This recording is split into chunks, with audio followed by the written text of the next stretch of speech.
I'm a female teen and I have two brothers, 18 and younger teen. We lost our mom when I was 3 and our dad remarried stepmom a year later. It felt like they'd known each other for about a month when they got married, but it's possible they were together longer. About a month after Mom died, Dad was in a widows and widowers group, and that's how he met his wife Beth. Beth lost her husband and had no kids. When they got married, they sat us down and told us Beth was going to adopt us. My older brother and I objected, but we were ignored. Around that time, we heard some extended family try to talk them out of it as well, saying we would be taken care of if anything happened to our father, no need to go through with the adoption. Beth told them that she was our mother now and the adoption needed to happen. We spoke to a social worker and the judge before the adoption occurred.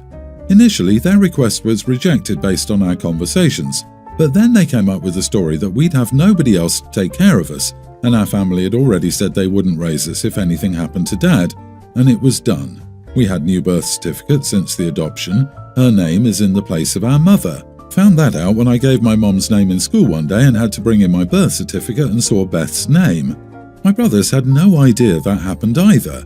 It made my older brother angry so much that he told Beth he hoped she would die and we could be adopted again since she was far more replaceable than Mom. That incident made Beth and our father put him into therapy with them. That lasted for 2 years until he moved out last year. He then asked our maternal grandparents to adopt him since he couldn't find a way to reverse the adoption. Recently, Beth and my father have figured out that I want to do the same, and so does my younger brother. Beth broke down and said she just wanted the chance to be a mother and wanted us to love her back. My father suggested we all go to therapy, separate sessions with each of us, and try to work out a compromise. I told him it was too late for that. They'd already erased Mom and nothing they could say would make me feel different about what they did. I told Beth we were never her children and she would need to accept that she would never be loved back. My father told me that wasn't true. We could still work something out, like have our grandparents adopt us but call him and Beth Mom and Dad, and let them still be parents and grandparents in the future. When I said there was no room for compromise and it was too late, they said I was being so unfair. Am I the idiot? Not the idiot, but your father and Beth sure are. Beth is the kind of stepmom that gives stepparents a bad name. She wanted to adopt you and your brothers because she just wanted the chance to be a mother. So she hijacked the 3 of you and promptly erased your mom's memory. But your father is even worse because he allowed all this to happen over your wishes, and so quickly after your mom's death. It just sounds like he wanted to get a replacement mom in the door as quickly as possible so the family could regain a semblance of normalcy, but in the process, he prioritized Beth's agenda over his kids' feelings and well-being. Mother-child bonds and love can't be forced, and this is what he tried to do. Do you know what those groups practice?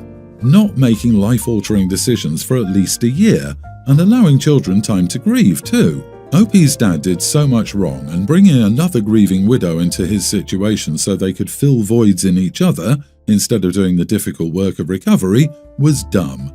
Let's be real. Opie's dad remarried so quickly because he needed someone to do emotional and household labor and help raise his 3 young children. Don't go to therapy with liars until you have a relationship with a therapist who understands what you're dealing with and is committed to being on your team. And maybe, are you in possession of any photos of your mom? You might want to hunt those down now. I would also contact the hospital where you were born to see how you can get a copy of your original, unaltered birth certificate. They lied before a judge, so that might be an avenue to delete the adoption.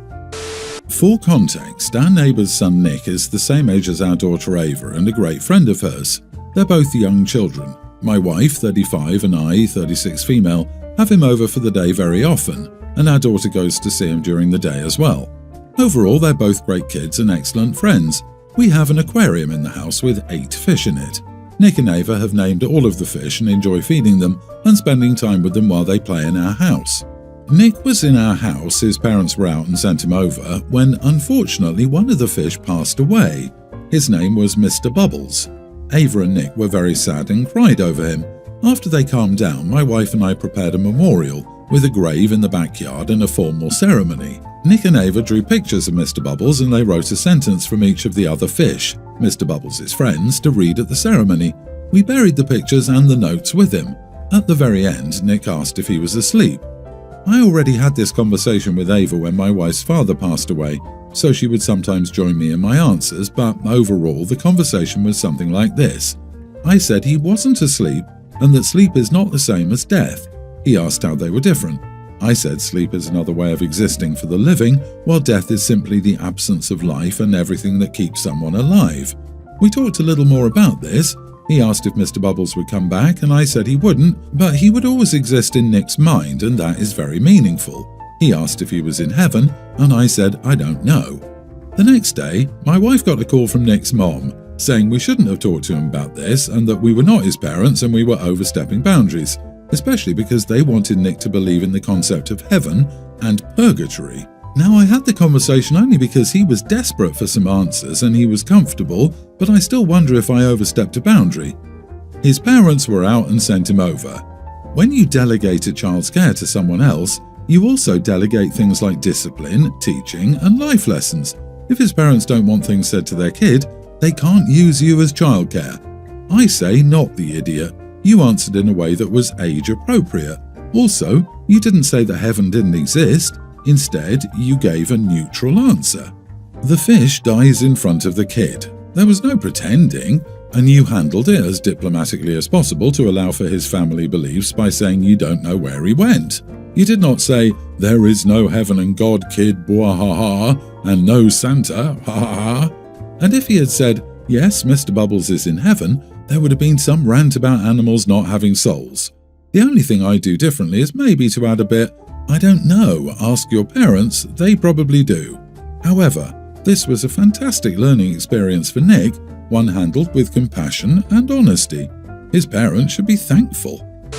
My boyfriend, 29, and I, 23 male, are pretty affectionate and like to display that affection.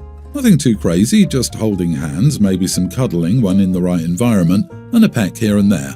Nothing straight people don't do routinely. When we're at his parents', we tone it down, not because they're uncomfortable, but because his brother, 26, is, and we don't want to deal with the stupid crap he says under his breath. There've also been a few instances of me and my boyfriend holding hands or just pecking on the cheek, and him saying some stupid crap like, I don't want to see that crap. Recently, my boyfriend's brother introduced his girlfriend to everyone. She stays over there a lot since boyfriend's brother lives with their parents. So there have been occasions where they will be full-on making out in the living room or groping each other. This irks me since when my boyfriend and I do anything, he has a tiny fit. So my boyfriend and I decided no more holding back, he would just have to deal with it. We still keep it respectful, no making out or groping, just little displays of affection, as I said. For some clarification, their parents absolutely don't mind, and since we haven't held back, they've said they feel relieved. We finally feel comfortable around them enough to not have to worry about policing ourselves. I absolutely love his parents, LOL. One night we were having a movie night, me, my boyfriend, parents, brother and his girlfriend. It's a movie night, so I'm cuddling into his chest while his arm is wrapped around me. Nothing nobody else is doing. Out of nowhere, his brother bursts into a crap fit, saying he won't have our disgusting crap in his house and some slurs that you can probably guess. After his little tantrum, his parents kicked him out of their house and won't allow him back. Now boyfriend and I are playing block whack-a-mole with his extended family, calling us horrible crap for making his brother homeless, he's couch surfing. His parents are also getting crap, but they have assured me it's alright, but I feel guilty that this has caused so much drama for my boyfriend and his lovely parents, all over a damn cuddle. Am I the idiot? Not the idiot. Your boyfriend's brother's behaviour is the reason he's homeless. I admire you guys for keeping your cool and not contributing to the cursing and name-calling. Anyway, why is a 26-year-old couch surfing instead of finding a studio place to rent and stay? Maybe there's a reason your boyfriend's parents grew tired of his behaviour, and this incident was the final straw before they snapped. This boy sounds like a real treasure. I can just imagine how happy all the people he stays with are. I'm just amazed they have time to say anything to anyone while they're all busy fighting to see who gets to keep the precious little nugget. So much not the idiot here. You probably did his parents a huge favour. Brother is living with the consequences of his own actions. You are not the cause of this. Brother caused this by being a jerk. He had a choice. If this really disturbed him, he simply could have left the room instead of throwing a tantrum. Also, it's the parents' house. They're the ones who make the rules, not brother. The tactic of getting friends or family to gang up on someone like brother is doing is typical of people who are naturally abusive or just plain bullies. It's the sign of cowardice, and I'm sure there is an easy way for him to no longer be homeless, apologise, and agree not to throw tantrums while living with his parents. When my wife and I married, we decided that she would be a stay-at-home mom. She's Russian and has gone no contact with her family since around the time we got married, since they're awful. She came here as a student. We have a young daughter. Our arrangement was that I gave her an allowance for buying anything she wanted for herself. Then I paid for other expenses that we both agreed on, so I make more than enough for all of us. It's always been a point of contention, and she wanted me to increase her allowance. Sometimes when we disagree on a purchase, like a toy for our daughter, she will use her allowance to get it and then expect me to reimburse her allowance for it. Additionally, she wants to buy expensive makeup and use it even for just going out to see friends casually. Recently, since our daughter started school, she started doing a few gig jobs like dog walking. I wasn't for it, but I couldn't stop her from doing what she wanted. However, the time she spends doing that means that she has less time to be a stay-at-home mom, so I told her recently that I expect her to pay for the house expenses proportionally to what she earns. She disagreed, and I said I could just reduce her allowance as she now earns. She got quite angry with me and we fought. Things seem better now, but sometimes I feel she's still a little upset. She used some minor things against me, like the few times I asked her for money as I didn't have any change for small purchases. Was I the idiot here? It's only fair to change the arrangement now that she works. You are the idiot. Financial abuse has entered the chat. Congratulations, though. I've never before seen a man get cranky because his wife likes to wear makeup when she's meeting up with friends. Why do you treat your wife as a kid rather than an equal partner in the marriage? She's your wife, not a roommate, not a slave or a child.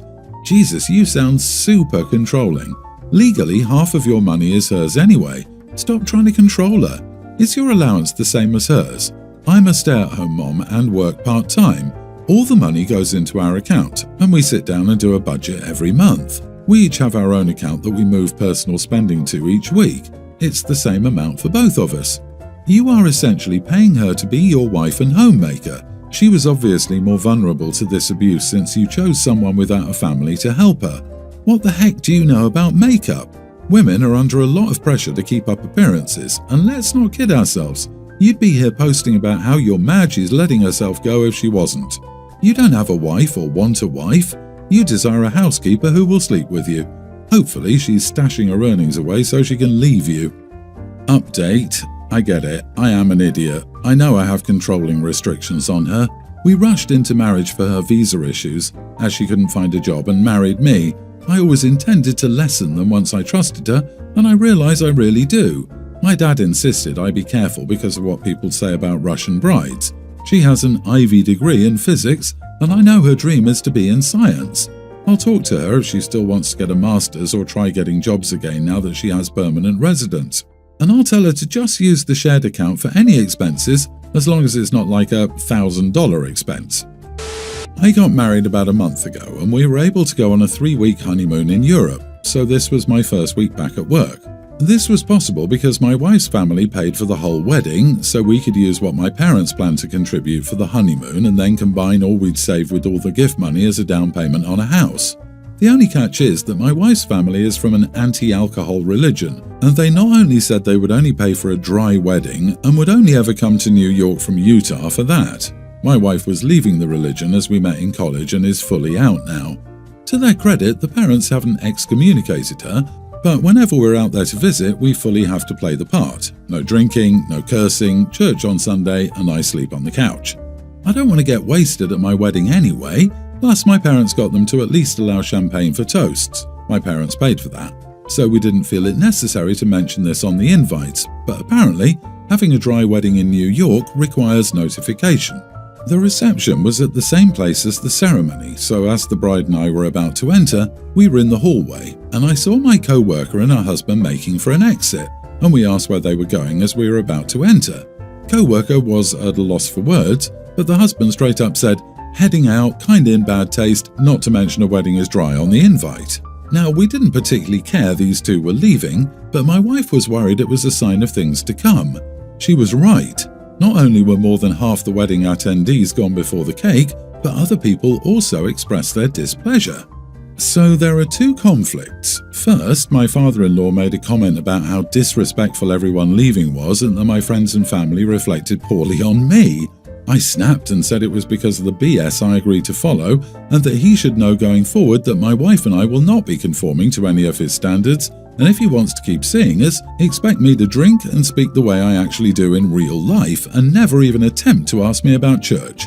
He said I was way out of line, since he can't curse, and stormed off. Secondly, when I returned to work, I told the first co-worker her husband was extremely rude and I didn't want to remain friends outside of work. Another co-worker who stayed longer at the wedding jumped in to take her side, saying it was crappy. I didn't mention it being a dry wedding, as I knew people would RSVP no, and that he definitely would have, even though he agreed the husband shouldn't have been so blunt. I told him that we can strictly work moving forward as well. Am I the idiot for all this? Everyone's the idiot here. They offered to pay and you accepted the money because you agreed to their terms. Getting crappy with them because your guests left because of your decision is ridiculous. Your co-workers are idiots because you go to a wedding to celebrate the bride and groom's marriage. If you don't like how they celebrate, that's fine, but you keep your opinions to yourself. Your in-laws are idiots because they insisted on this crap in the first place. This is basically a mess. I agree, everyone's the idiot here, and here is yet another perfect illustration of why people should pay for their own weddings. Do you want a wedding that is authentic to your values? Pay for it yourself. Or accept the attached strings and remember that it allowed for a down payment on a house and shut up. The real idiots are the guests that felt compelled to tell OP they were leaving because there was no free booze and to say that they should have been notified. It sounds like OP invited people who didn't like him. Why? To get gifts for a new home? Don't be surprised when they have no loyalty. If you won't serve alcohol, then have a show, a cool band, something. Don't expect people to sit there for hours on end. Expecting your co-workers to sit at a table full of people they probably don't know and just hang around for hours after dinner is delusional.